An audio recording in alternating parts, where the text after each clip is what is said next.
اللہ تعالی جب کسی بندے کو یا بندی کو ہلاک کرنے کا ارادہ کرتا ہے تو سب سے پہلے اس سے حیا اور شرم کھینچ لیتا ہے، بے حیائی آ جاتی ہے، بے شرمی آ جاتی ہے، سمجھ لو کہ اس کی تباہی کا وقت آ گیا۔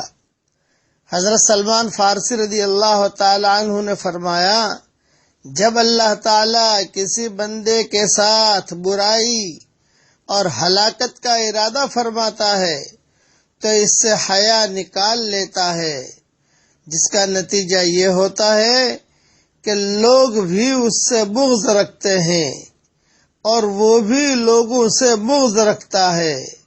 جب وہ ایسا ہو جاتا ہے تو پھر اس سے رحم کرنے اور ترس کھانے کی صفت نکال دی جاتی ہے، جس کا نتیجہ یہ ہوتا ہے کہ وہ بد اخلاق اور بد مزاج طبیعت اور سخت دل ہو جاتا ہے۔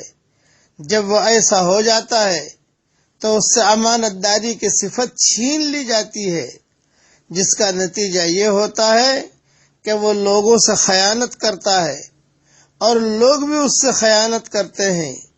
جب وہ ایسا ہو جاتا ہے تو پھر اسلام کا پٹا اس کی گردن سے اتار لیا جاتا ہے، اور پھر اللہ اور اس کی مخلوق بھی اس پر لعنت کرتی ہے اور وہ بھی دوسروں پر لعنت کرتا ہے۔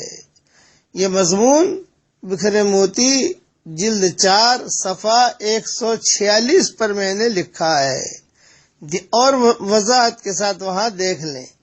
اس لیے حیا اور شرم اللہ سے مانگیں کہ اللہ تعالیٰ مجھے حیا اور شرم کے ساتھ رہنے کی توفیق دے۔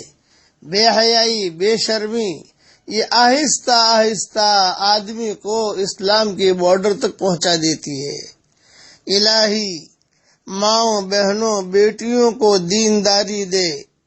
الہی پود کو اسلام کی فصل بہاری دے۔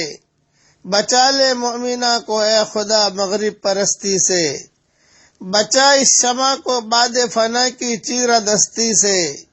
یہ قندیل حیا یا رب رہے فانوس کے اندر، یہ جسم پارسا یا رب رہے ملبوس کے اندر۔ پتہ سمجھ یعنی کتنی بڑی چیز ہے یہ قندیل حیا یا رب رہے فانوس کے اندر، یہ جسم پارسا یا رب رہے ملبوس کے اندر۔ اے اللہ، اب اس فرد ہر مسلمان مرد اور عورت کو حیا اور شرم کے ساتھ رہنے کی تو ہمیں توفیق عطا فرما۔ ہمارے یہاں تہجد کا وقت ہے، یہ دعا کرتا ہوں کہ اللہ تعالیٰ مسلمان مردوں اور عورتوں میں حیا اور شرم رکھے۔ ہماری مائیں بہنیں بھی رستوں پر چلیں بہت حیا اور شرم کے ساتھ، بے حیائی بے شرمی کے ساتھ نہیں، مرد بھی بے شرمی کے ساتھ نہیں، خلوت میں بھی بے شرم نہ ہو، جلوت میں بھی بے شرم نہ ہو۔ اللہ تعالیٰ یہ دعاؤں کو ہمارے لیے قبول فرمائے۔ 10 مرتبہ سورہ اخلاص پڑھ کر اپنے لیے جنت میں محل بنا لیجئے۔ 10 مرتبہ سورہ اخلاص پڑھ لیجئے، اللہ تعالیٰ جنت میں محل بنا دے گا۔ اللہ تعالیٰ ہم سب کو عمل کرنے کی توفیق عطا فرمائے۔ آمین آمین۔ والسلام علیکم ورحمۃ اللہ وبرکاتہ، وآخر دعوانا ان الحمد للہ رب العالمین۔ ولك الفضل كله وإليك يرجع الأمر كله وإليك يصعد الكلم الطيب كله.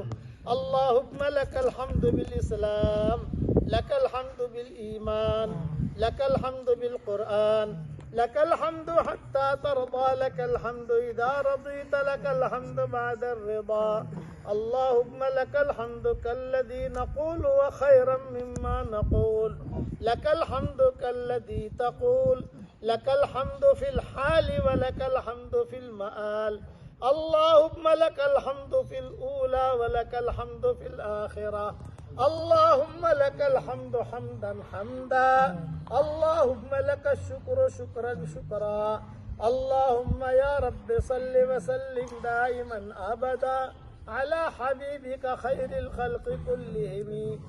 اللهم صل على سيدنا محمد بن عبد الله القائم بحق الله ما ضاق أمر إلا فرجه الله اللهم اغفر لنا ذنوبنا